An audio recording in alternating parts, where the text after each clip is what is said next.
Good morning everyone. आज 12 अगस्त 2020 के daily GK diary में आपका स्वागत है। देखिए, शुरू करते हैं कि आज के डेली जीके डायरी में कौन कौन से नए प्रश्न हैं जो मैं आपके लिए लेके आई हूँ, तो ध्यान से सुनिएगा। देखिए, सबसे पहला प्रश्न है, भारत के राष्ट्रीय कवि कौन थे? भारत के राष्ट्रीय कवि मैथिली शरण गुप्त। सेकंड प्रश्न, भारत का राष्ट्रीय पंचांग क्या है? शक संवत के आधार पर भारत का राष्ट्रीय पंचांग है। सबसे लंबा पुल कौन सा है? भारत में सबसे लंबा पुल महात्मा गांधी सेतु, ये गंगा नदी पर स्थित है और पटना में है, बिहार में। इस पुल की लंबाई 5575 किलोमीटर है। नेक्स्ट क्वेश्चन देखिएगा, त्रिरत्न किस धर्म से संबंधित है? तो देखिए, त्रिरत्न जैन धर्म में है। भारत का प्रथम वाइसराय एवं गवर्नर जनरल कौन था? अंग्रेज अधिकारी प्रथम वाइसराय भी था और गवर्नर जनरल भी, तो वो थे लॉर्ड कैनिंग। नेक्स्ट प्रश्न देखिएगा, शक संवत किसने और कब प्रारंभ किया? तो देखिए, राजा कनिष्क के समय में 78 ईस्वी में शक संवत क्या हुआ था? प्रारंभ हुआ था। देखिए, इन प्रश्नों की पीडीएफ आपको चाहिए तो आप मेरे टेलीग्राम का लिंक जो डिस्क्रिप्शन बॉक्स में मिलेगा, उससे आप टेलीग्राम से इनको प्राप्त कर सकते हैं। आपको और भी बहुत सारा जनरल नॉलेज का, करंट अफेयर का, इंटरनेशनल पॉलिटिक्स के बहुत सारे क्वेश्चंस वहाँ से मिलेंगे। नेक्स्ट देखिएगा, भारत में स्थानीय स्वशासन की स्थापना किसने की थी? यानी कि लोकल गवर्नमेंट, जिनको आज पंचायती राज के रूप में हम लोग कानूनी रूप से देखते हैं, तो उनकी सर्वप्रथम भारत ने स्थापना की थी, तो वो लॉर्ड रिपन थे। देखिए, लॉर्ड रिपन एक ऐसे अधिकारी थे जो कुछ सुधारात्मक कार्य करने में भारत में जिन्होंने महत्वपूर्ण भूमिका निभाई थी। उन्हीं के समय में स्थानीय स्वशासन की क्या पड़ी थी? नींव पड़ी थी। नेक्स्ट प्रश्न देखिएगा, विजय स्तंभ कहाँ स्थित है? बहुत इंपॉर्टेंट है ये क्वेश्चन। विजय स्तंभ चित्तौड़गढ़ में स्थित है। नेक्स्ट प्रश्न देखिएगा, आज के जितने भी प्रश्न हैं तो उनमें से आप लोग देखिएगा, सारे प्रश्न आपको बिल्कुल हट के नज़र आएंगे और उनको आप एक बार सुन के, देख कर, पढ़ कर अपने जहन में उतार लीजिएगा।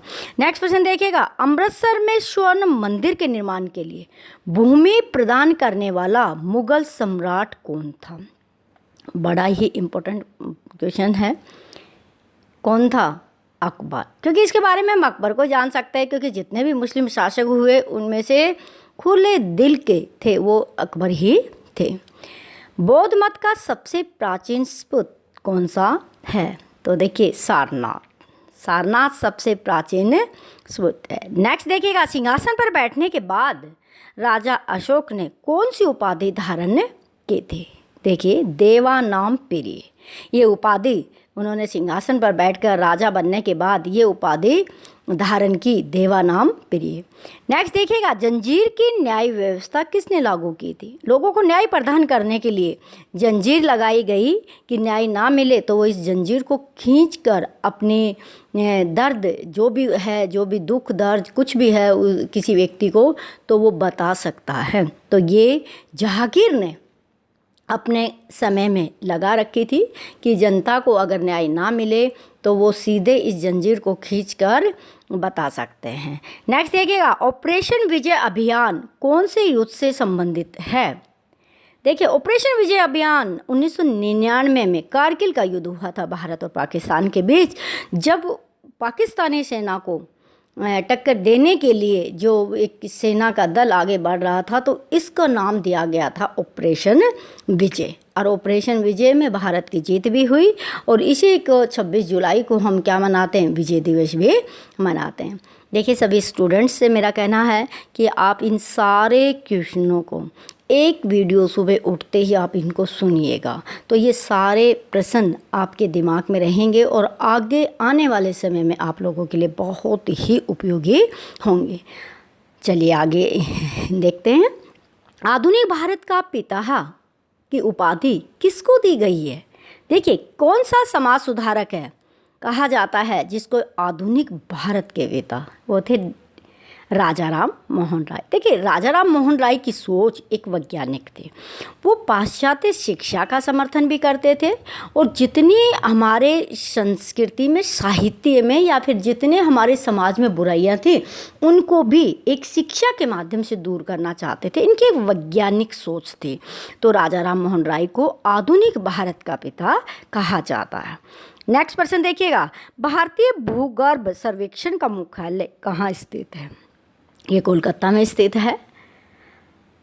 आगे देखिएगा, आमार सोनार बांग्ला किसने लिखा था? ये गीत किसने लिखा था? आमार सोनार बांग्ला, ये रविंद्रनाथ टैगोर ने लिखा था। रविंद्रनाथ टैगोर ने लिखा था। आगे आप ध्यान दीजिएगा, सारे के सारे क्वेश्चन बड़े इंपॉर्टेंट हैं। प्रॉब्लम ऑफ द ईस्ट किसकी रचना है? प्रॉब्लम ऑफ द ईस्ट, देखिए लॉर्ड कर्जन की रचना है। ये उन्होंने लिखा था जब बंगाल का विभाजन किया जा रहा था और बंगाल के विभाजन के बारे में उन्होंने जो तर्क दिया कि इतना बड़ा राज्य है, इसको एक जगह से कंट्रोल करना मुश्किल है, इसलिए हम इसको दो भागों में क्या कर रहे हैं, बांट रहे हैं, विभाजन कर रहे हैं। तो उस समय लॉर्ड कर्जन ने लिखा था the problem of the east. Next प्रश्न देखिएगा, मिडनाइट चिल्ड्रन के लेखक कौन है? सलमान रश्दी। नेक्स्ट पर्सन, मैं नास्तिक क्यों हूँ, ये लेख किसका है? देखिए भगत सिंह का। भगत सिंह का है कि मैं नास्तिक क्यों हूँ। ये एक आर्टिकल लिखा था उन्होंने और उसमें सारी चीज़ों को बताया कि वो किस तरह से अपने आप को नास्तिक बता रहे हैं।